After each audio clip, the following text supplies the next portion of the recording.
Deniz Ömür'den başlandı yol, Selçuk nesli Karaşın.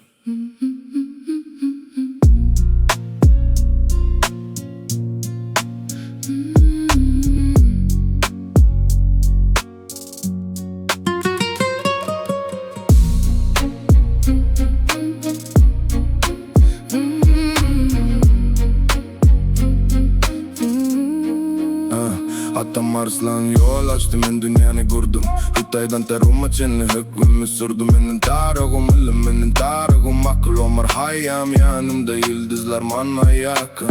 Nizamiye medresesi, ilmin duri çeşmesi. Halkım doyandır, yoktur hiç teşnesi.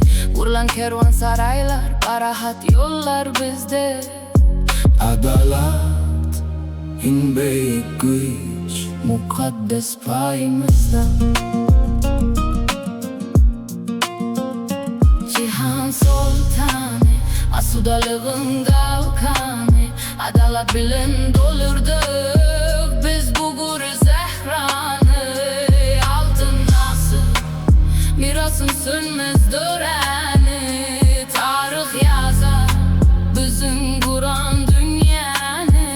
İpek yolu ayağında dünyanın nur badım men. Zulümü del ölümün ve rehimlin badım men. Koşunun kalkan bolsa kalamım dünya nur. Menin hükmünde bak ve para hatlık dur. Kasasının hilesi mana edip bilmez tesir. Adımız yanlanar geçse de münlerce asır.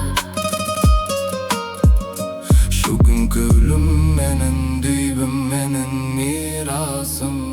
Tarihta geçmez, beyik altın sarpasın.